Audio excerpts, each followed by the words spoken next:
Most of the time what we are seeing is the alcohol, and that's kind of a gateway drug. And it's interesting to see increase in binge drinking now. We are also seeing marijuana use, and the interesting thing is where we see the marijuana use, those kids are already drinking. So it's kind of both diagnosis as the kids when they come to us. We are seeing significant decrease in K2 for maybe we are educating better, or these kids they don't want to try out. We are seeing increase in cocaine. Smoking cigarettes, we are seeing kind of a decrease, but at the same time, the e-cigarette remains constant, that's increasing. So different drugs, we have seen somewhere little bit of meth use in kids, which is very scary, especially where we see the family history of meth use, or in the past parents were involved in manufacturing meth. These kids are very open to use meth. Opioids, more increase in pain pills than heroin, at least among kids. It really starts where we hear from kids that in their PE classes, they just want to take Tylenol to start with, and then they want to do ibuprofen and then pain pills, and that then goes further. Quite a bit increase on over-the-counter medications, especially the cough syrup nowadays. So very different than what we have seen about 10 years back, where marijuana was always the primary diagnosis, or alcohol, but we are seeing some other drugs. You said at the beginning alcohol is like a gateway drug. A lot of kids, where when you say drugs, they're not thinking alcohol, but it is. It is, for example, especially very easy access.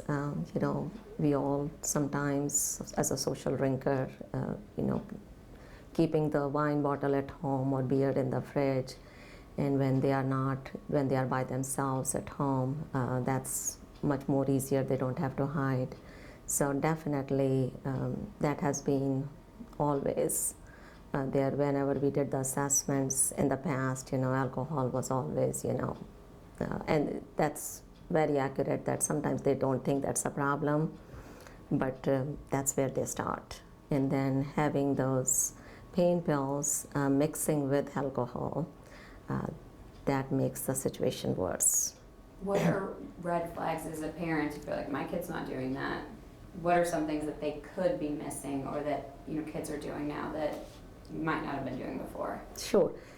Definitely the physical medical issues, dental problems, the eyes, their skin color, but also we are looking at their shopping patterns, their change in friends, how much time they are spending outside beside their school time. Are they just spending more time in their rooms versus outside? Basically comparing with the baseline, what did change in their life? Most of them, we see that they do not want to talk to their parents, and we encourage parents not to just ask, how was your day? We want to ask their kids more open-ended questions, so they cannot just be there yes or no. We want them to talk. We want to increase the conversations at home, dining table, or when they are riding their kids to the school. But definitely the shopping pattern tells us quite a bit, whether they want to go out with their friends. Definitely we want to look at more kind of, the conversation where they're trying to avoid. We encourage parents basically when they are, something happens in the community, share their values or what is expected from the kids. We have seen very clearly where there is a good communication between parents and kids.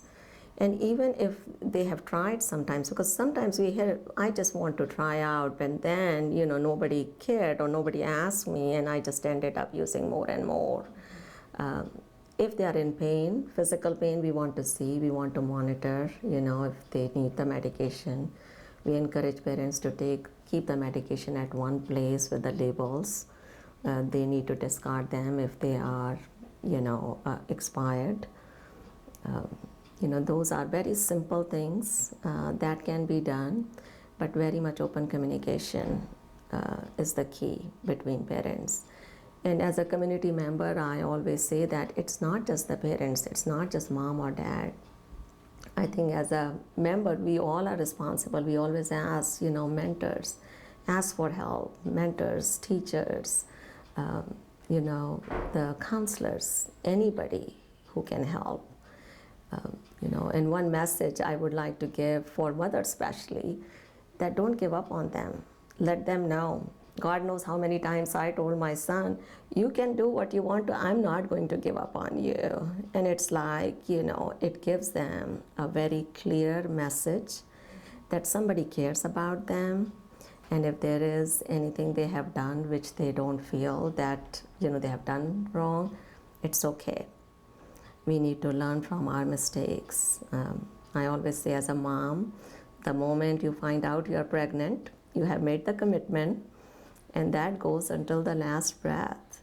So just be available for them is the key. I hear many times from parents, well, I spend all weekend with my kids at home. Was that time where they were on their cell phones? Were there time they were doing office work? Or there was some quality time where they were physically and mentally just be there with their kids. And when you said checking in their backpacks, I know there's been back and forth with parents that, well, I don't want my child to think their privacy is invaded, and I don't want them to think whatever. What do you say to that? Well, again, this is a team effort. This is actually not one person's responsibility. It's a teamwork. Once we have a good communication and better understanding between the families and the schools, and also outreach counselors, I think we can make a big change. It is for that kid. It's not for me or parent or the teachers. If our goal is the same, if we want our kids healthy, I think it's just the different ways of getting to that goal. And overall, I would say we are talking about life. And there is nothing else, that takes priority than saving that life.